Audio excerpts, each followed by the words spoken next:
राजहंसी मोहर, विषयांचं वैविध्य, आशयाची समृद्धी. ही कहाणी आहे एका आधुनिक सुश्रुताची. सुप्रसिद्ध शल्यचिकित्सक डॉक्टर शैलेश पुणतांबेकर यांच्या चतुरस्र कार्याची. असंख्य कॅन्सर रुग्णांवर यशस्वी उपचार करणारे, जगभरातील अनेक देशांमध्ये जाऊन शल्यचिकित्साविषयक मार्गदर्शन आणि शस्त्रक्रिया करणारे, पुणे टेक्निक हे नवे शल्यतंत्र विकसित करणारे ख्यातनाम सर्जन डॉक्टर शैलेश पुणतांबेकर यांच्या अनोख्या प्रवासाचा घेतलेला हा वेध.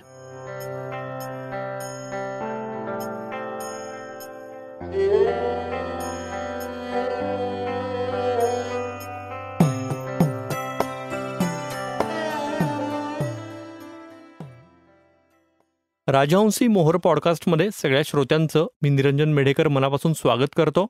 राजहंस प्रकाशनाच्या पुस्तकांची ऑडिओ ओळख आणि लेखकांसोबत गप्पा असे या पॉडकास्टचं स्वरूप आहे. स्काल्पेल ते स्कोपी ते रोबो या पुस्तकाच्या लेखिका डॉक्टर चित्रलेखा पुरंदरे आणि ज्यांच्या जीवन कार्यावर हे पुस्तक आधारित आहे ते कॅन्सर तज्ज्ञ डॉक्टर शैलेश पुणतांबेकर हे दोघंही आज आपल्यासोबत आहेत. तुम्हा दोघांचंही मनापासून स्वागत. नमस्कार. नमस्कार. आपण गप्पांना सुरुवात करूया. होय. चित्रलेखाताई, तुम्हाला पहिला प्रश्न विचारतो की चरित्रलेखन ही तुमची ताकद आहे. आजवर तुम्ही तब्बल 28 पुस्तकं साकारली आहेत चरित्रलेखनाची, आणि यामध्ये सगळे हुज हू आहेत. म्हणजे अगदी डॉक्टर किरण बेदी, डॉक्टर विकास आमटे, बाबासाहेब पुरंदरे अशा दिग्गजांचा समावेश आहे. त्यामुळेच जागतिक ख्यातीचे कॅन्सर तज्ज्ञ डॉक्टर शैलेश पुणतांबेकर यांच्या कार्यावर पुस्तक साकारण्याचा प्रस्ताव जेव्हा तुमच्याकडे आला तेव्हा तुम्ही कसं पाहिलं त्याकडे? धन्यवाद निरंजन. खरं सांगू का, सुरुवातीला ज्यावेळी हे पुस्तक लिहायचा प्रस्ताव आला त्यावेळी मला डॉक्टरांबद्दल एवढंच माहिती होतं की ते अतिशय हुशार आणि पुण्यातले फार प्रसिद्ध असे कॅन्सर तज्ज्ञ आहेत. कारण कुठल्याही पेशंटचं काही कॅन्सर झालं असं कळलं की मी ज्या डॉक्टरांकडे जात होते, अनिल गांधी, ते प्रत्येक वेळी सांगायचे की शैलेश पुणतांबेकरांकडे जा. तर मला जरा कुतूहल होतं आणि त्यांना भेटावं असं मी एकदा डॉक्टरांना म्हटलं होतं, पण ते तिथपर्यंतच राहिलं. आणि त्यानंतर मात्र अविनाश धर्माधिकारींच्या वरचं आत्म्याचे नाव अविनाश या पुस्तकाचा प्रकाशन समारंभ ज्या दिवशी झाला त्याच दिवशी लगेच मला डॉक्टर गांधी म्हणाले की आता उद्याच्या उद्या तू शैलेशला जाऊन भेट आणि त्याच्यावर पुस्तक लिहायचं, असं तू लिहायचंच आहेस. बर.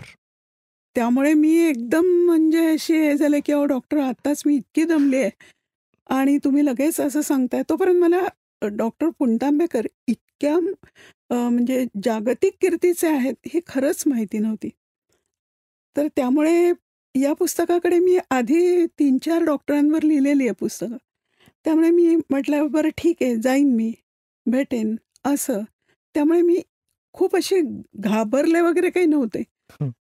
पण ज्यावेळी डॉक्टरांना भेटायला लागले त्यावेळेला मला असं वाटलं की अरे बापरे, हे आपल्या आवाक्याबाहेरचं पुस्तक आहे. म्हणजे ते वाचताना खरोखर जाणवतं की हे आव्हान किती मोठं असेल. अतिशय मोठं आव्हान होतं माझ्यापुढे. पण प्रत्येक वेळी असं वाटायचं की नाही, हे पुस्तक आलंच पाहिजे. खरंच आहे. एकच छोटासा अनुभव सांगते आणि चरित्र लेखनच करायचं असं मी ठरवलं होतं. आणि ते देखील विद्यमान आत्ता जी मंडळी आहेत त्यांच्यावरच लिहायचं. हे तर फार अवघड असतं. हो. कारण होऊन गेलेल्या व्यक्तीवर तुम्ही कितीही काही लिहू शकता, पण समोर जे आहेत त्यांच्यावर लिहिणं. सगळ्यात मला अनुभव आला ते डॉक्टर जयंत नारळीकर यांच्यावर. ज्यावेळी मी पुस्तक लिहित होते त्यावेळेला मला खूपच ताण यायचा की शब्द, अक्षरसुद्धा बरोबर असायला पाहिजे. तर एक अनुभव मला असा आला की मी माझं पहिलं पुस्तक किरण बेदींवर मी लिहिलं. त्यावेळी त्या भारतातल्या पहिल्या महिला अधिकारी IPS. हो. आणि मला असं वाटलं की हे आपण लिहून काहीतरी आदर्श ह्या पुढच्या पिढीपुढे ठेवला पाहिजे. आणि ते पुस्तक मी लिहिलं आणि माझ्या कॉलेजमधल्या 50 मुलींना मोफत दिलं. 3-4 वर्षांनी 20 मुली मला भेटायला आल्या आणि त्या अत्यंत कष्टकरी वर्गातल्या अशा मुली होत्या. पण त्या आल्या आणि त्यांनी मला जे सांगितलं त्यातून माझी पुढे 30 पुस्तकं झाली. त्या मला म्हणाल्या, मॅडम तुम्ही आम्हाला जे पुस्तक दिलं होतं आम्ही 20 जणींनी पोलीस दलात भरती झालोय आम्ही. वा, मग तर ताकद काय तरुण असते. पिढी हो पुस्तक वाचते का? हो हो आणि चरित्रात्मक पुस्तक लिहिल्यानंतर त्याचा परिणाम काय असतो हे मला त्यातनं कळलं. आणि त्यामुळे डॉक्टर पुणतांबेकरांवरचं पुस्तक तर व्हायलाच हवं हो होतं हो असं मला प्रत्येक क्षणी नंतर वाटत गेलं. त्यामुळे खूप मोठं आव्हान आहे खरंय. असं मला वाटत गेलं. खरोखरच खूपच प्रेरणादायी असं हे चरित्रलेखन तुम्ही केलेलं आहे. फक्त यात मुद्दा हाच येतो की डॉक्टरांचा अतिशय व्यग्र दिनक्रम आणि तुमचेही इतर सुरू असलेले लेखन प्रकल्प आणि शिक्षण क्षेत्रातलं तुमचं काम, हे सगळं सांभाळून पुस्तक साकारण्याचं शिवधनुष्यच म्हणायला पाहिजे. तर ते कसं पेललं?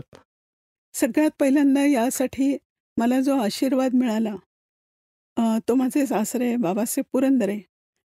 ते एक वाक्य मला असं म्हणाले होते आणि ते वाक्य मी अक्षरशः कोरून ठेवले माझ्या मनावर.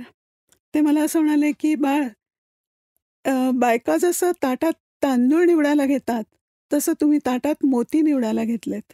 वा, आणि असा एक एक मोती वेचून तुम्ही समाजापुढे ठेवताय. हे करा, तुम्ही हे करत राहा. आणि असं लक्षात घ्या की आपल्यानंतर आपलं पुस्तक किमान 50 वर्ष तरी वाचलं गेलं पाहिजे अशा विषयावर तुम्ही लिहा. तर हे वाक्य सारखं डोक्यात असल्यामुळे कुठल्याच अडचणी आपल्या पुढे येऊ द्यायच्या नाहीत किंवा अडचणीमुळे थांबायचं नाही असं माझ्या डोक्यात होतं. आता दुसरी गोष्ट अशी की जरी माझ्याकडून ग्रीन सिग्नल असला तरी डॉक्टर पुणतांबेकर हे इतके म्हणजे हा जगातला एकमेव डॉक्टर आहे की ज्याला 40-42 देशातला विजा आहे की तिथे जाऊन ते ऑपरेशन्स करू शकतात. हो हो म्हणजे भारतात कमी आणि परदेशात जास्त. अशा वेळेला त्यांची गाठ घेणं हे माझ्यासाठी खरंच खूप अवघड गोष्ट होती. कित्येकदा असं व्हायचं की डॉक्टर पुण्यात आहेत असं कळलं की मी अक्षरशः धावत जायची, वेळ घेऊन जायची. डॉक्टर सांगायचे की हो आज मी भेटू शकतो, आपण बोलीन मी. पण कित्येकदा असं व्हायचं की इमर्जन्सी यायची आणि डॉक्टर नाहीच भेटायचे. मी 2-2 तास डॉक्टरांची वाट बघत थांबलेली आहे आणि त्या दिवशी डॉक्टरांची भेट झाली नाही. बापरे. पण त्यांचं कार्यच इतकं महत्त्वाचं होतं. हो मग अशा वाट बघण्यात माझं आणखीन एक पुस्तक लिहून झालं. डॉक्टर शैलेश सर तुमच्याकडे येतो आता हो. की तुमच्या आजवरच्या सगळ्या चतुरस्र कार्यावर असं पुस्तक साकारण्यात येतंय हे तुम्हाला जेव्हा पहिल्यांदा कळलं आणि डॉक्टर चित्रलेखा पुरंदरे यांनी ती जबाबदारी घेतली आहे तेव्हा तुमच्या भावना नेमक्या काय होत्या? प्रथम म्हणजे आपल्या कार्यावर कोणी पुस्तक लिहावं हे माझ्या ध्यानीमनीच नव्हतं. माझ्याबरोबरचे माझे सहकारी एस्पेशली त्यांनी चित्रलेखाताईंनी ज्यांच्याबद्दल सांगितलं ते डॉक्टर गांधी हे माझ्या मागे लागायचे आणि ते मला म्हणायचे की अरे तू काय जे काम करतो हे जगाला कळलं पाहिजे. पण मला लहानपणापासूनची शिकवण होती की माझे वडील मला नेहमी म्हणायचे की सक्सेस हा दुसऱ्यांनी तुझा मेजर करायला पाहिजे, आपण आपला सक्सेस मेजर नाही करायचा. आणि आपले इंग्लिशमध्ये एक म्हण आहे की don't blow your on trumpets. So मला माझ्या याच्यामध्ये मी कार्य करतोय तर आनंद होता की मला जे काम करायला रोज मिळतंय. म्हणजे कित्येक वेळा आपण जे काम करतो ते केवळ महिन्याकाठी आपल्याला काहीतरी पैसे मिळावेत ह्या कामाकरता करतो. पण मला रोजच्या कामातनं इतका आनंद मिळत होता की हा आनंद माझ्या मनाचा आनंद होता, पण त्याच्यातनं काहीतरी स्फूर्ती लोकांना मिळायला पाहिजे आणि ती 4 लोकांपर्यंत पोचली पाहिजे किंवा प्रसिद्धी मिळाली पाहिजे हे माझ्या ध्यानीमनी पण नव्हतं. आणि आपण एवढं एखादं काम करतो आहे तर त्याचं किती लोकांना त्याची स्फूर्ती मिळेल हे ॲक्च्युली मला पटवून देण्याकरता चित्रलेखाताईंचे 100दा आभार. कारण काय आहे की आपल्याला आपल्यावर पुस्तक लिहावं अशी कोणाची म्हणजे माझी तरी इच्छा नाही. कारण अजून एक माझ्या मनाची नेहमी शिकवण आहे की greatness and humbleness go together. जे वा. लोक खूप कामाबद्दल बोलतात, मी इतका बिझी आहे सांगतात की मी इतका सक्सेसफुल असतात, ते कधीच ग्रेट बनू शकत नाही. किंवा किंबहुना जे ग्रेट असतात ते आपल्या कामाबद्दल कमी बोलतात, आपल्या कामाने लोकांना दाखवून देतात.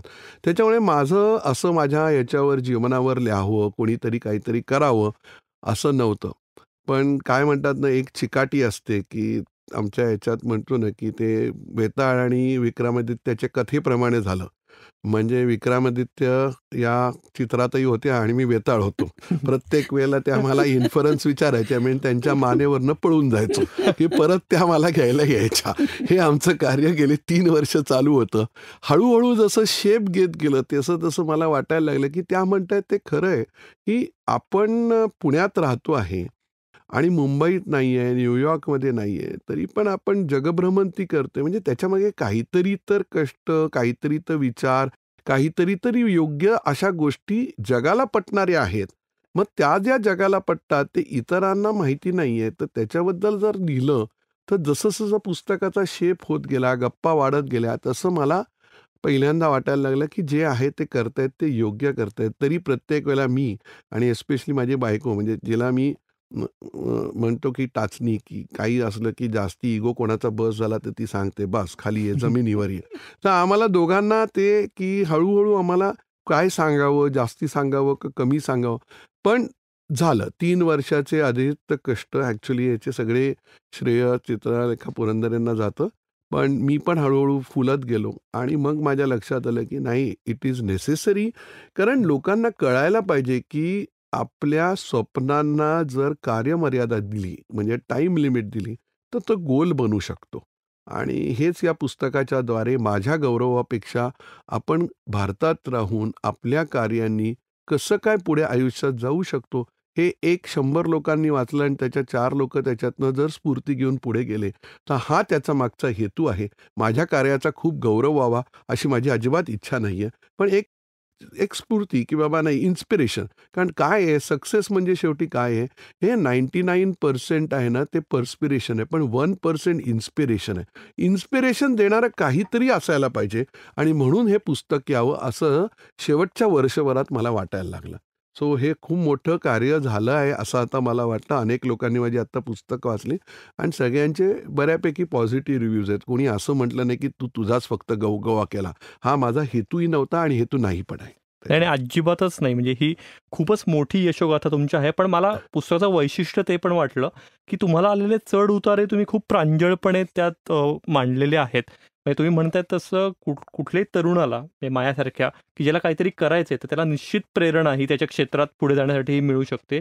कारण संकटही येणारच आहेत, पण त्याच्यावर मात करण्याची जी तुमची चिकाटी ही प्रत्येक पानातनं येते, ती खूप वैशिष्ट्यपूर्ण आहे मला वाटतं. बरोबर. मला एक असं वाटतं की पहिल्यांदा माणूस, मग डॉक्टर आणि परत माणूस. त्यामुळे माणसामध्ये असलेले गुण अवगुण जे काही आहेत ते आहेतच आणि ते मान्यच करायला पाहिजेत. डॉक्टरांचं वैशिष्ट्य हे आहे की ते इतके यशस्वी आहेत, पण खरोखरच त्यांचे पाय जमिनीवर आहेत. अगदीच. इतकं साधं असणं, हे मला पुढे पुढे मुलाखतीच्या वेळेला टेन्शन कमी होत गेलं माझं. त्याचं कारण ते आहे की इतके साधेपणाने ते बोलत होते आणि ते सगळंच्या सगळं सांगत होते की मला आता असं वाटलं, अमुक एक मला जाणीव झाली. कुठलाही त्यांनी आडपडदा ठेवला नाही. हे मला त्यांचं फार कौतुक वाटलं. खरंच आहे. धन्यवाद. म्हणजे सर, पुस्तकाच्या सुरुवातीचंच प्रकरण जे आहे की ज्यात तुमच्या शालेय जीवनाविषयी पण आहे, तर ते मला खूप वैशिष्ट्यपूर्ण एका अर्थाने वाटलं की तुमचे आई वडील आणि भाऊ जेव्हा तुम्ही 10वी नंतर ते अमेरिकेत स्थायिक झाले आणि तुम्हालाही ती संधी होती, तर रादर तुम्ही गेलेलात पण अमेरिकेला, पण तुम्ही हट्टानं 15 आतच परत पुण्यात येऊन उच्च शिक्षण सगळं पुण्यातनंच करण्याचा निर्णय घेतलात. म्हणजे अमेरिकेत जायचा वेळ आजही खूप कायम आहे. तर असं असताना तुमच्या त्या निर्णयामागची नेमकी प्रेरणा काय दिसते तुम्हाला? ॲक्च्युली काय होतं की लहानपणापासून माझ्या मनात कसं काय बिंबवलं गेलं मला माहीत नाही. पण मी जेव्हा आपण लहानपणी आपल्याला प्रत्येक वेळेला वाटतं ना की मी कॅप्टन व्हावं. आपण विमानात बसलं की आपल्याला वाटतं आपण पायलट व्हावं. बसमध्ये बसलं की वाटतं बस ड्रायव्हर व्हावं. पण 5वीच्या नंतर सम ऑफ दी अदर माझ्या शाळेचा इन्फ्लुअन्स असेल. मी अतिशय चांगल्या शाळेत होतो. किंग जॉर्ज नावाची शाळा, ज्याचं नाव आता राजा शिवाजी म्हणून झालंय दादरला. सो तो इन्फ्लुअन्सच इतका होता की नाही, ह्युमन राहायला पाहिजे, की मला डॉक्टर व्हायचं हे निश्चित होतं. आणि डॉक्टरकीच करायची, मला दुसरं प्रोफेशनच नको होते. म्हणजे आमच्या घरी माझे पणजोबा, आजोबा आणि वडील सगळे बँकेत आणि मी एकटाच ह्याचा विचार का करतो याच्याबद्दल त्यांनाही माहिती नव्हतं. पण माझे आई-वडील खूप प्रोग्रेसिव्ह होते. ते म्हणाले, "ठीक आहे, तुला जे बनायचंय ते बन. पण जेव्हा 10वीत त्यांची अमेरिकेला जायची वेळ आली, तेव्हा माझ्या लक्षात आलं, की तिकडची जी शिक्षण पद्धती आहे, त्याच्यामध्ये तुम्हाला 12वी पर्यंत शिका, त्याच्यानंतर पोस्ट ग्रॅज्युएट व्हा, त्याच्यानंतर USMLEची परीक्षा द्या. हे सगळं करून तुम्ही जेव्हा MBBS होता, त्यावेळेला साधारण 28-29 वयाचा होता. हो. बरं, तोपर्यंत माझा विचार होता आणि त्यावेळेला काही मोबाईल नव्हते. वडिलांचे कष्ट मला दिसत होते, की ती मी 28 आणि 29व्या वर्षी MBBS होणार. त्याच्यानंतर अजून 5-6 वर्षानंतर पोस्ट ग्रॅज्युएट होणार. तोपर्यंत माझे वडील रिटायर होणार. त्यांना इन-बिन त्यावेळेला आता लोकांचे पगार खूप आहेत. पण स्टेट बँकमध्ये जनरल मॅनेजर म्हणून जेव्हा जे रिटायर झाले, तेव्हा पण त्यांचा पगार 10,000 होता, एवढ्या मोठ्या पोस्टवर. ही 1980 आणि 82ची गोष्ट आहे. म्हटलं हे आपल्याला कसे सपोर्ट करतील आणि आपण आई-वडिलांच्या ह्याच्यावर का जगावं? आणि हुशारी पण होती, म्हणजे बुद्धिमत्ता होतीच, पण जिद्द होती की डॉक्टर व्हायचं. त्याच्यामुळे मी गेल्याच आई-वडिलांना महिन्याभरात सांगितलं की मला इथे राहायचं नाही. अख्ख्या फॅमिलीवर तो दुःखाचा भाग होता. आईने मला कधीच सोडलं नव्हतं. मी आईला कधी सोडलं नव्हतं. आणि तरी पण मी विचार केला की शेवटी ध्येय महत्त्वाचं आहे, नाती महत्त्वाची आहेत, पण आपलं ध्येय काय? आणि प्रॉबेबली ते माझ्या आयुष्यातलं पहिलं एक काय म्हणतात ते आपोआप आदर्श निर्माण झाला, की प्रत्येक वेळेला आयुष्यात जायच्या आधी मी एक ध्येय ठेवायचो, की 5 वर्षानंतर आपण कुठे असायला पाहिजे? त्याच जागी असायला पाहिजे का? कॉर्पोरेट म्हणजे जसं तुमचं करता, की आज ही कंपनी इथे आहे, तर 5 वर्षांनी आपण कुठे असणार आहे? तर ह्याचा विचार करून, की आज मी केला आणि म्हणून मी पुण्याला परत आलो. कारण मुंबईला आमची राहायची कोणाची सोय नव्हती. माझी आत्या इथे होती. म्हणून मी पुण्याला परत आलो आणि मग तो प्रवास इथे जो सुरू झाला. पण त्यावेळेला जे पहिले 6 महिने आहेत, त्याच्याबद्दलही मी लिहिलंय मला वाटतं चित्रलेखा हो. पुरंदरेने, की माझ्या 11वीच्या मार्कांवर त्याचा खूपच परिणाम झाला. म्हणजे पार मी सेकंड क्लास मिळवला, की ज्याच्यानी माझ्या मावशीच्या मिस्टरांनी पण सांगितलं, की एवढ्या मार्कांवर डॉक्टर बनणं शक्य नाही. त्यांनी पण ते पत्र लिहिलेलं मला वाटतं खरं. त्याचं कारण, की आईपासनं विरह, वडिलांपासनं विरह, हो. पहिल्यांदाच फॅमिलीपासनं वेगळं राहणं आणि या सगळ्याचा परिणाम झाला. पण त्या पत्रामुळे असेल किंवा परत ती माझी काय जी ॲम्बिशन होती किंवा स्वप्न होतं, याची जाणीव करून दिल्यामुळे असेल. पण 12वीला मिळवलं आणि मग तो स्मूथ प्रवास सुरू झाला. पण 10वीच्या काळात म्हणजे आता लोकांना खोटं वाटेल, की आताची लोकं आपल्या घरी म्हणतात, म्हणजे मी माझ्या मुलांकडे बघतो, की ही जनरेशन खूप पुढे गेलेली आहे. यांना एक्झॅक्टली जगात काय व्हायचंय हे आधीच माहिती असतं. पण मागची जनरेशन वाईट नव्हती म्हणजे आमची. आम्ही काय करावं याचा पहिल्यापासूनच अनुभव होता आणि माहिती होती. त्याच्यामुळे आम्ही त्याप्रमाणे तिकडे गेलो. वा. चित्रलेखाताई, या पुस्तकाची शैली ही अतिशय ओघवती आहे आणि उत्कंठावर्धकही आहे. म्हणजे संशोधन या पुस्तकासाठीचं, डॉक्टर शैलेश यांच्यासोबतची चर्चा प्रत्यक्ष आणि तुमचं लेखन, या सगळ्या प्रक्रियेला किती कालावधी लागला? म्हणजे डॉक्टरांनी सांगितलं 3-1 वर्ष लागली. तर त्याच्याबद्दल सांगाल थोडं? म्हणजे तेच मी मगाशी म्हटलं तसं, की मी नेमकी गुजरातला गेले आणि करोना काळात तिकडे अडकले. मग काय करायचं? अशा वेळेला डॉक्टर फोनवरनं आम्ही बोलत होतो किंवा मी ते RT-PCR वगैरे प्रकरण करून मी गाडी करून इथे यायची, डॉक्टरांची मुलाखत घ्यायची वगैरे असं सगळं करत होते. पुस्तक लिहायला तसं म्हटलं तर फक्त 6 महिने लागले.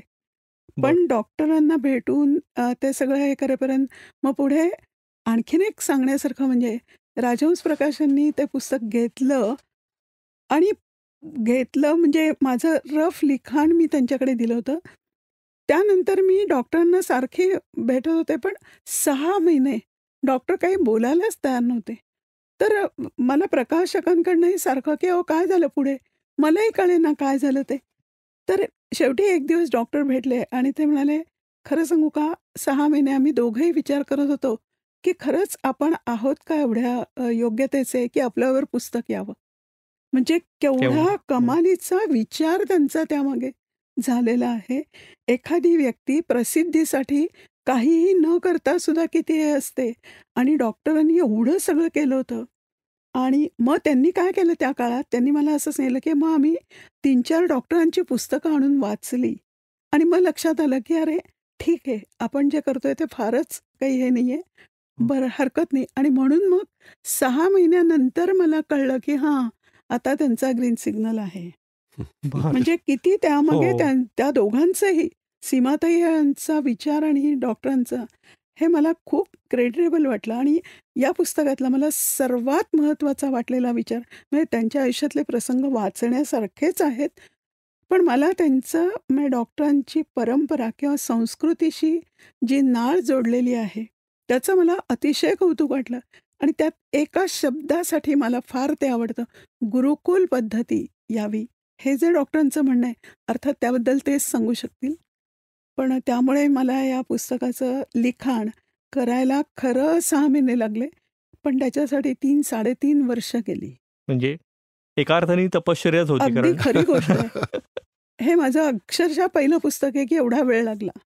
आणि या पुस्तकातनं मी म्हणलं असं ते उत्कंठावर्धक काय, कारण अनेक नवीन बाजू हो, डॉक्टरांच्या आणि हो. त्यांच्या प्रॅक्टिसमधल्या उलगडत गेल्या. यातलं एक प्रकरण सर श्वास या चित्रपटाच्या संदर्भात आहे. म्हणजे श्वास या चित्रपटाची कथा आहे तुमच्याकडे आलेल्या एका लहानग्या कॅन्सर रुग्णाच्या आयुष्यावरून प्रेरित अशी सत्यकथा आहे. याचा उलगडा या पुस्तकातूनच मला झाला. तर याविषयी सांगाल आम्हाला? ॲक्च्युली मी टाटा कॅन्सर हॉस्पिटलमध्ये 89 ते 93 साली 4 वर्ष होतो. आणि हा मला आलेला एक स्वअनुभव होता, की एका मुलाचे दोन्ही डोळे काढायचे होते. त्याला कॅन्सर झालेला होता आणि रत्नागिरीचा मुलगा होता. मला अगदी व्यवस्थित आठवतं. आणि ते आम्ही सगळं ठरवलं होतं. त्यावेळेला मी तरुण होतो. शिकायची जिद्द होती. रोज ऑपरेशन करायची इच्छा जबरदस्त होती. त्याच्यामुळे वेळेचा आणि माणसाच्या रिलेशनशिपशी काही संबंध असा नव्हता. आमचं काम करणे, ऑपरेशन करणे आणि घरी जाणे.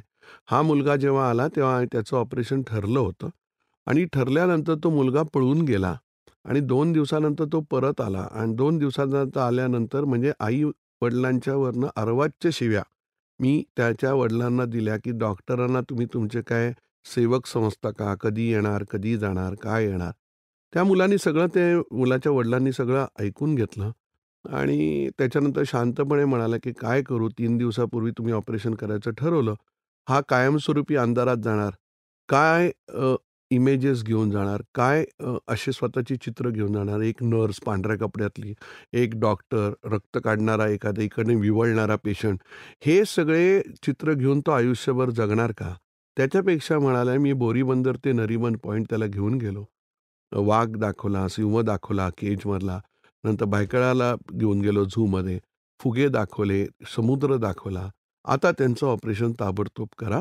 आता तो जेव्हा जाईल तेव्हा हे सगळे त्याच्या मनातले शेवटचे चित्र असतील आणि त्याच्यावर त्याचं तो आयुष्य जगेल.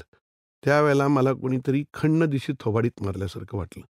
कारण मला माझ्या शिक्षणाची त्यावेळेला लाज वाटली, की एवढं आहे, पण त्या कॅन्सर झालेल्या रुग्णाच्या मनात काय विचार चालले आहेत याच्याबद्दल जर आपल्याला माहिती होत नसेल, तर या सगळ्या शिक्षणाचा उपयोग काय?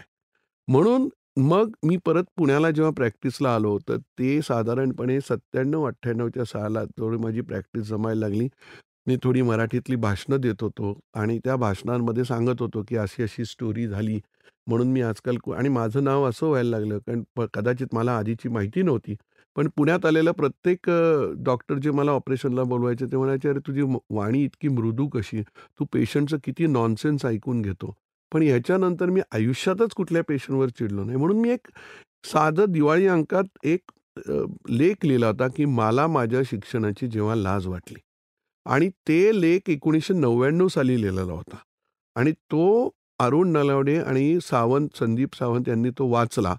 आणि ते एकदा पुण्याला मी मुंबई म्हणून मला वाटतं अमेरिकेला जातो. तो माझा भाऊ चेंबूरला होता. त्याच्याकडे राहायला गेलो होतो. अचानक ते लोकं संध्याकाळी आले आणि मला म्हणाले, "मला याच्यावर पिक्चर बनवायचा आहे."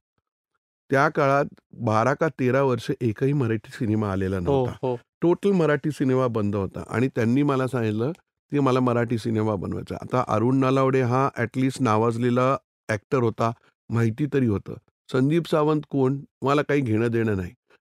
ते संध्याकाळी 6ला आले. मला 9 वाजता निघायचं होतं. रात्री 1ची फ्लाईट होती. मी घाईघाईत त्यांना सांगितलं, "हो, असं करा, करा, करा." असं केलं. मला वाटलं हे काय सीरियस आहे त्यांच्या.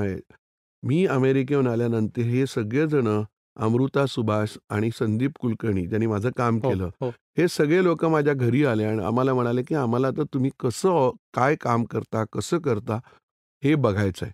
2 वर्ष त्यांनी माझ्याबरोबर काम करून एकूण एक गोष्ट मी कसा बोलतो, काय करतो, या पूर्ण सिनेमामध्ये एकही डायलॉग लिहिला गेला नाही. जे मी बोलतो, जसा वागतो, तसंच्या तसं त्यांनी उचलून त्याचं स्क्रिप्ट बनवलं आणि सगळा सिनेमा माझ्या राहणाऱ्या बंगल्यामध्ये शूटिंग केलं गेलं. ड्रायव्हर माझा, गाडी माझी. सराउंड साऊंड नावाचा साऊंड पहिल्यांदा वापरला गेला. हो, म्हणजे डबिंग करायचं हो, नाही. हो. तर मेमाणे नावाचा जो साऊंड इंजिनियर होता आणि कॅमेरामन, तो म्हणायचा की मी परत रिटेक घेणार नाही कारण पैसेच नाहीत. हं. त्यावेळेला डिजिटल नव्हते. हं. अगदी फिल्म होती.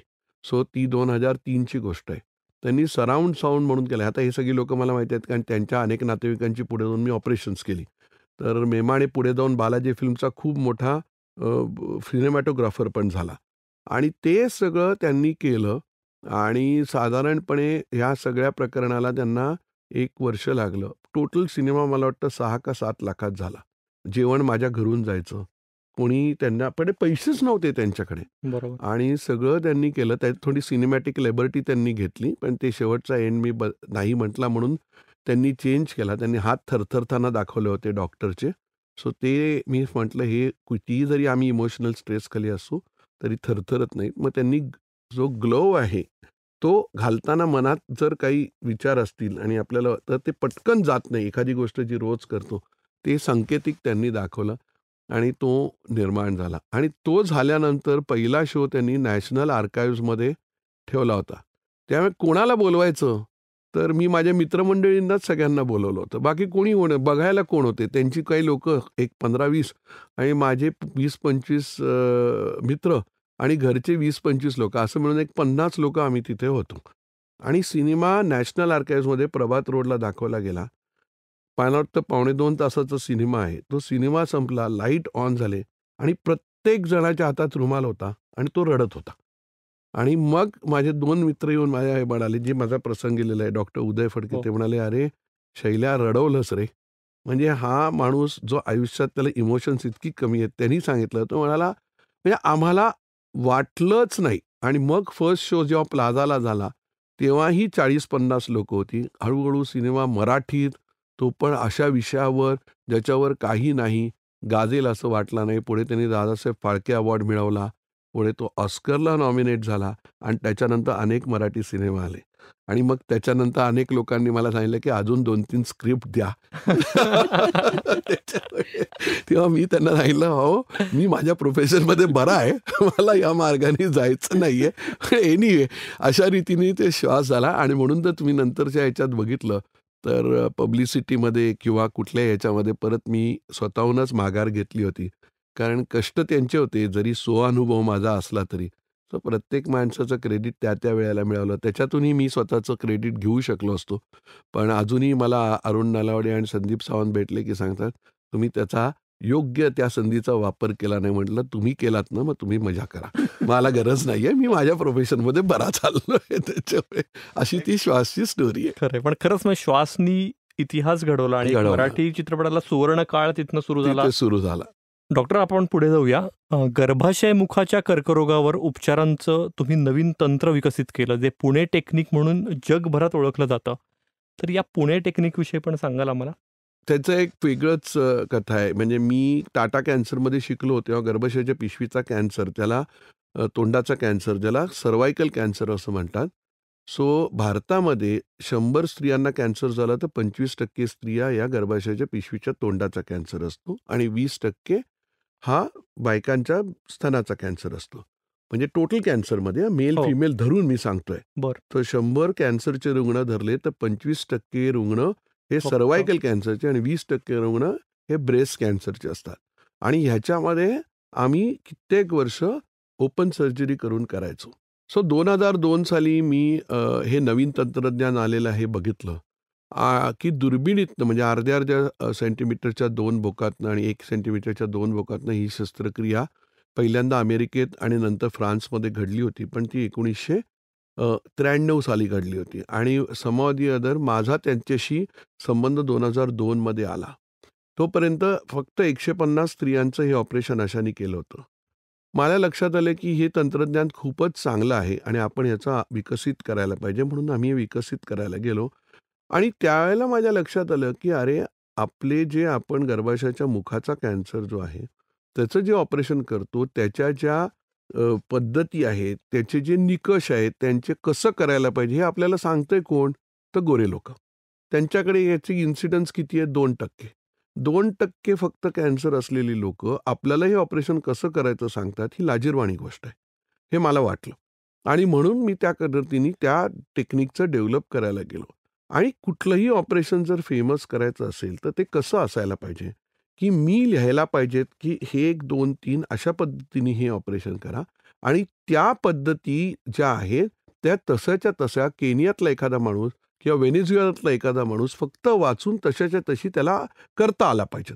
कुठलंही ऑपरेशन फेमस कधी होतं, जेव्हा त्या स्टेप डुप्लिकेबल असतात. म्हणजे मॅकडॉनल्डचा बर्गर, की बाबा तो same size, same taste world wide आहे म्हणून तो फेमस आहे. आणि अमेरिकेतले जे सगळे डॉक्टर्स होते, तेव्हा हे ऑपरेशन लिहिताना आर्म पद्धतीने लिहायचे, की 1 स्टेप, 2 स्टेप, 3 स्टेप ती केली तर हे ऑपरेशन पूर्ण करतो आणि आपण तसं लिहित नव्हतो.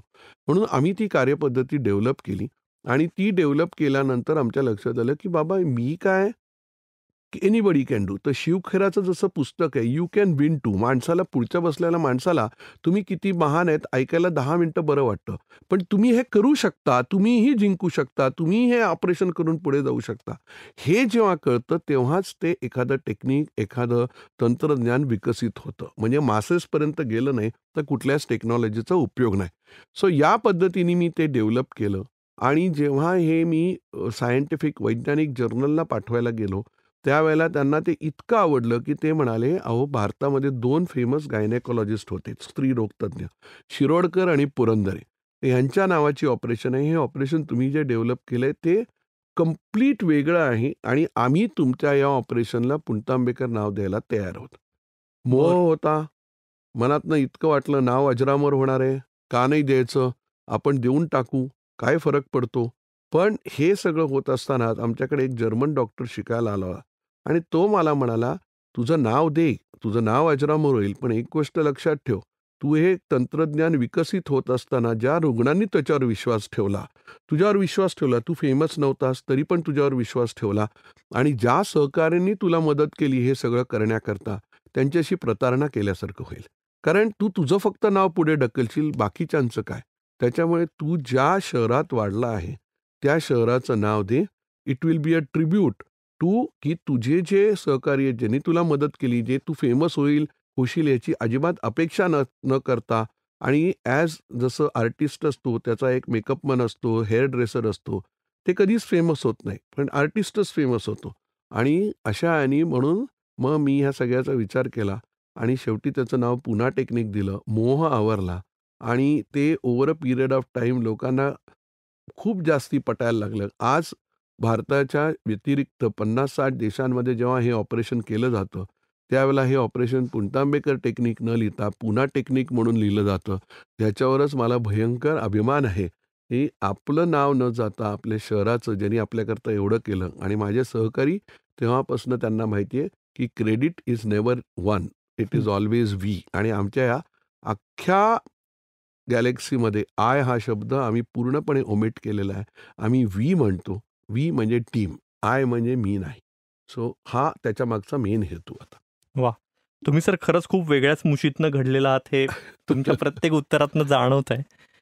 एक थोडा सर कॅन्सरचा विषय सुरू आहे म्हणून, की आपल्या समाजात एकूणच कॅन्सरचं प्रमाण वाढतंय अलीकडे असं तुम्हाला जाणवतंय का? आणि कॅन्सरपासून बचाव करायचा म्हणलं तर ते शक्य आहे का? आणि त्यासाठी रोजच्या जगण्यात सामान्य लोकांनी काय बदल केले पाहिजेत? Actually cancer over a period of time वाढतो आहे आणि वाढण्यापेक्षा मला असं नाही म्हणू शकत, की स्टॅटिस्टिकली तो वाढतोय. पण ज्या डायग्नोसिसच्या पद्धती आहेत, त्याच्यामुळे आपण कॅन्सरचं निदान खूप अर्ली स्टेजमध्ये किंवा लवकर करतोय. 20 वर्षापूर्वी आपल्याकडे एंडोस्कोप नव्हते, म्हणजे तोंडातनं दुर्बिणीतनं घालायची दुर्बीण नव्हती किंवा संडासच्या जागून घालायची दुर्बीण नव्हती. त्याच्यामुळे हे कॅन्सर मिस व्हायचे. म्हणजे कित्येकदा आपल्याला घरात आमची आजी गेली, कशाने गेली, आजोबा कशाने गेले माहीत नाही. पण आता तसं राहिलेलं नाही. काही जरी झालं तरी म्हणून अर्ली डायग्नोसिस होतं म्हणून प्रॉब्ली नंबर्स वाढतायत. पण सांगायचा मुद्दा आहे, की कॅन्सर डेफिनेटली वाढतोय आणि त्याचं 80% ऑफ द टाईम स्ट्रेस हे मेन कारण आहे. हे मी सगळ्यांना सांगतो. ब्रेस्ट कॅन्सरला काही कारण आहे का? नाही. तंबाखूनी होणारे जे कॅन्सर्स आहेत, ते फक्त 50% कॅन्सर्स हे तंबाखूनी घडतात. म्हणजे तंबाखूनी लोकांच्या मनात असं वाटत असेल, की फक्त तोंडाचे किंवा शारीरिक आपल्या लंगचे कॅन्सर होतात असं नाही, तर पार स्वादुपिंडाचे, मज्जातंतूचे, गुदद्वाराचे या सगळ्या याचे कॅन्सर्स तंबाखूनी घडू शकतात. आणि तंबाखू आणि सिगरेटनी घडतात हे माहिती असतं, कळतं पण वळत नाही. म्हणजे कित्येकदा पेशंट मला येऊन सांगतात, "अरे माझ्या बाजूचा आहे ना, त्यांनी 20 सिगरेट फक्त प्यायचा, त्याला झाला, मी 50 ओढतो, मला काहीच झालं नाही." आम्ही त्याला नेहमी म्हणतो, "तुम कतार में हो." हं. पण म्हणजे 50% कॅन्सर हे त्यांनी होतात. पण 30% कॅन्सर हे तुम्ही समजून घ्या, हे व्यवस्थित आहार न दिल्याने, सॅटिस्फाईड नसल्यामुळे, अनहॅपी राहिल्यामुळे ह्या आणि व्यायाम न केल्यामुळे. एक सिंपल उदाहरण तुम्ही घ्या. आज तुम्हाला किती स्पोर्ट्समन माहिती आहेत ज्यांना कॅन्सर झालाय. याच्या खरंय. व्यतिरिक्त तुम्ही बॉलिवूड घ्या, म्हणजे चित्रपटातले लोकं घ्या. त्यांना तुम्ही माहिती असलेली नावावर तुम्ही तोंडाने सांगू शकता, "अरे याला कॅन्सर झाला, ऋषी कपूरला झाला, नूतनला झाला." का घडतं असं? सो प्रसिद्धी माध्यमात राहणं आणि आपल्या ताटात काय वाढलंय ह्याच्यावर समाधान न वाटता दुसऱ्याच्या ताटात काय वाढलंय याच्याकडे बघण्यामध्ये आपलं अर्धं आयुष्य आत्ताच्या काळात जातंय. आणि तो स्ट्रेस हा सगळ्यात मोठा स्ट्रेस आहे. हे मी प्रत्येक वेळेला सांगतो. म्हणजे 40व्या आणि 30व्या वर्षी बायकांना ब्रेस्ट कॅन्सर व्हायला लागले. 30व्या वर्षी संडासच्या जागेचे कॅन्सर व्हायला लागलेत, व्यसनं नसताना. सो चांगला आहार घ्या, व्यायाम करा आणि सगळ्यात महत्त्वाची गोष्ट, क्षणिक जी काय आनंदाचे क्षण आहेत ना, त्याचा विचार करा. आज आपल्याला 4 तास मिळतायत ना, मग मजा करा. माझ्याकडे मर्सिडीज आहे, दुसऱ्याकडे त्याच्यावरची गाडी आहे. अरे पण त्या मर्सिडीजमध्ये पण मजा येतेय ना. मग बी हॅपी. समाधान न राहिल्यामुळे झालेले जे स्ट्रेस आहेत, याचे सगळ्यात मोठं कारण कॅन्सर आहे आणि हे आम्ही रिपीटेडली समाजाला सांगतो. दुर्दैवाने आमचा जॉब जो आहे, तो फायर एक्स्टिंग्विशरचा आहे. म्हणजे माझ्याकडे आला, की मग आग लागल्यानंतर मी भिजवतो. पण आग लागूच नाही, हे सांगणारी काही लोकं असायला पाहिजेत आणि तेवढा वेळ आमच्याकडे नसल्यामुळे आहे. पण चांगला आहार घ्या, व्यायाम नियमित करा, चांगल्या विचारांनी जगा. निगेटिव्ह विचार राहू नका. आपल्यालाच आपल्या शरीराला पॉझिटिव्हिटी द्यायची आहे. मेंदू आपल्या शरीराला कंट्रोल करतो आहे. So be positive, be happy. That is the most. आणि हॅपीनेस इज नॉट की स्माईल करत राहा. जे मिळतंय तरी बरं, ह्याच्यापेक्षा काही वाईट घडलं असतं असा विचार करा आणि आज जे घडले ते चांगलंच घडलंय असा विचार करून राहा. हे आम्ही लोकांना सांगतो. That is the best way to avoid a cancer. खूपच सर मोलाचं मार्गदर्शन केलं तुम्ही, कारण स्ट्रेस हा मुद्दा बऱ्याचदा निग्लेक्टेडच राहतो आणि बाकीच गोष्टींची चर्चा खूप होते. तर म्हणजे साधे साधे उपाय आहेत, पण हे खूप महत्त्वाचे आहेत. महत्वाचे आहेत. एक सर शेवटचा प्रश्न, की BJ वैद्यकीय महाविद्यालयातला एक विद्यार्थी ते जागतिक ख्यातीचे सर्जन, हा तुमचा प्रवास खरोखर थक्क करणारा आहे आणि या पुस्तकातून चित्रलेखाताईंनी पण तो तितकाच ताकदीनं मांडलाय. तर लॅप्रोस्कोपी असो की रोबोटिक सर्जरी, म्हणजे शस्त्रक्रियेतली नवनवीन तंत्र सतत आत्मसात करत राहणं, ही किमया तुम्ही कशी साधता, म्हणजे काळानुरूप स्वतःत बदल करण्याची, आणि तरुण डॉक्टरांना तुमचा काय सल्ला असेल? बेसिकली मी कुठलीही गोष्ट करण्याच्या मागे मी नेहमी देवाचे आभार मानतो, की जसं सचिन तेंडुलकर आहे किंवा विराट कोहली आहे, यांच्यामध्ये काही गोष्टी नॅचरली दैविक आहेत असं आपण म्हणतो. म्हणजे तुम्ही कितीही जरी प्रॅक्टिस केली, तरी एकच सचिन तेंडुलकर घडू शकतो किंवा एकच आहे. तर कदाचित देवाने माझ्या हातात कला दिलेली आहे. ती कला मी मागायला गेलो नाही, पण ती उपजत आहे. आणि ती उपजत कला जी आहे त्याच्यामुळे माझ्या हातात कुठलंही जरी यंत्र दिलं, तरी मला ते इमिजिएटली त्याची आत्मसात करता येतं. हे मी स्वतःहून नाही तर अनेक लोकं सांगतात.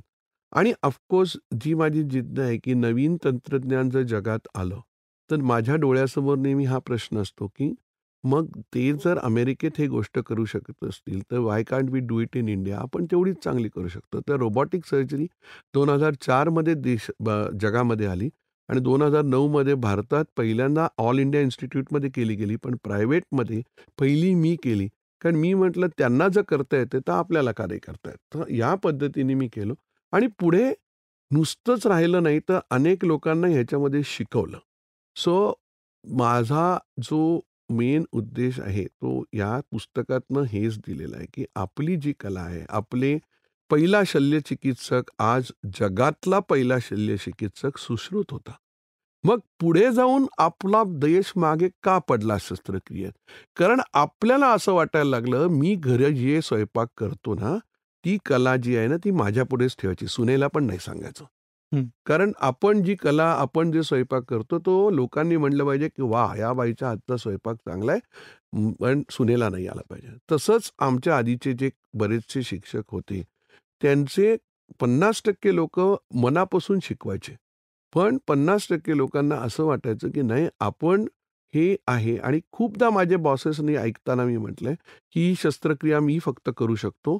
मला नेहमी वाटायचं की बाबा हा मेल्यानंतर माणूस कोण करणार? हं. सो जे आपण करतो ते डुप्लिकेबल पाहिजे, रेप्लिकेबल पाहिजे. आणि सगळ्यात महत्त्वाची गोष्ट आहे की जसं तुम्ही शिकलात, त्या हे कार्यात गेलात, तसं तरुण पिढीला पण माझा ॲडवाइस आहे की तुमचीही तेवढीच सोशल रिस्पॉन्सिबिलिटी आहे की तुमच्या ज्युनियर लोकांना हात मोकळा सोडून शिकवा. कारण तुम्ही गेल्यानंतर नवीन आलेली जनरेशन तुमच्याहूपेक्षा बरी पण पाहिजे, चांगली पण पाहिजे. आणि जेवढं तुम्ही भरभरून शिकवाल, तेवढं तुमचंही शिक्षण आपोआप घडत राहतं. आणि शिकवून आपली जी कला आहे ती दाखवा. कॉम्पिटिशन काही फरक पडत नाही. तुमचं स्थान तुमच्या भाकरीवर दुसऱ्या कोणाचाही हक्क राहू शकत नाही. आणि मनापासून शिकवा. गुरुकुल परंपरेप्रमाणे आपली जी परंपरा आहे शिकवा. आणि तर तुम्ही गेल्या 15 वर्षात पाहिलं तर आज भारताकडे लोकांचा बघायचा दृष्टिकोन असा आहे, ह्या पद्धतीमुळे लोकं अजून शिकलेत आणि भारतीय सर्जनकडे रिस्पेक्टफुली बघतात. सो तरुण पिढीचा मला एवढाच ॲडवाइस आहे की जे काय तुम्हाला ध्येय ठेवायचं ते ठेवा. पुण्यात राहिला आहात, सोलापूरला आहात म्हणून आपण अचीव्ह करू शकत नाही असं काही नसतं. शेवटी हे मनाचे खेळ आहेत. World is one, world is flat. Thomas फ्रिडमननी म्हटलेलं आहे.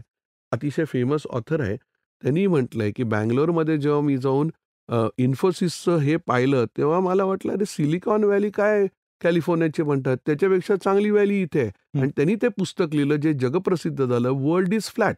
The playing fields are equal. So that is the situation. आताची परिस्थिती अशी आहे की भारतात राहूनही तुम्ही उच्च स्तर गाठू शकता. स्वतःवर विश्वास ठेवा आणि लोकांना, आपल्या ज्युनियर माणसाला लोकांना शिकवा. हा माझा मेन उद्देश आहे. तर खरोखर हा भाग संपू नये असं वाटतंय, पण थोडी वेळेच्या मर्यादेमुळे आणि मला असं वाटतं की आपण या पुस्तकातली उत्सुकता वाचकांना ठेवूया आपण शिल्लक. त्यामुळे माझी इच्छा असू नये आणि मोह होत असू नये, मी काही प्रश्न टाळतोय. पण तुम्ही वेळात वेळ काढून दोघंही जण आलात आणि या पुस्तकाविषयी आमच्याशी इतका मनमोकळा संवाद साधलात. विशेषतः तुमच्या दोघांचंही शेड्यूल किती बिझी असतं याची मला खरोखर कल्पना आहे. त्यामुळे तुम्ही आलात त्याबद्दल तुमचे मनापासून आभार. नाही, धन्यवाद. आणि माझे स्वतः धन्यवाद चित्ररेखाताईंना, म्हणजे की ज्यांच्या विक्रमादित्यपणामुळे हे पुस्तक आलेलं आहे.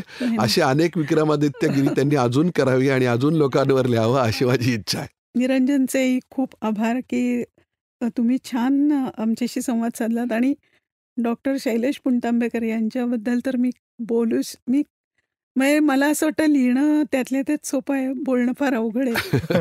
मी डॉक्टरांच्या ऋणातच राहीन की त्यांनी माझ्यावर जो विश्वास दाखवला आणि मला लिहायला संमती दिली. मी कायम आयुष्यभर त्यांची ऋणी राहीन. थँक्यू. धन्यवाद. धन्यवाद. स्काल्पेल ते स्कोपी ते रोबो या पुस्तकाची लिंक आम्ही या एपिसोडच्या डिस्क्रिप्शन बॉक्समध्ये देतोय. त्यावर क्लिक करून तुम्ही हे पुस्तक घरपोच मागवू शकता. आणि बाकी हा एपिसोड तुम्हाला कसा वाटला त्याचाही फीडबॅक आम्हाला नक्की द्या. एपिसोड आवडला असेल तर आमचा चॅनल नक्की लाईक करा, सबस्क्राईब करा. तसंच या एपिसोडची लिंक तुमच्या फ्रेंड सर्कलमध्ये, नातेवाईकांनी नक्की शेअर करा. राजहंसी मोहोर हा आपला पॉडकास्ट स्पॉटिफाय, ॲपल पॉडकास्ट, गाना, ॲमेझॉन म्युझिक, जिओ सावन अशा लीडिंग प्लॅटफॉर्मसह राजहंस प्रकाशनाच्या यूट्यूब चॅनलवरही ऐकण्यासाठी मोफत उपलब्ध आहे. राजहंसी मोहोर पॉडकास्ट ही राजहंस प्रकाशनाची निर्मिती असून साऊंड्स ग्रेडची 2024ची प्रस्तुती आहे.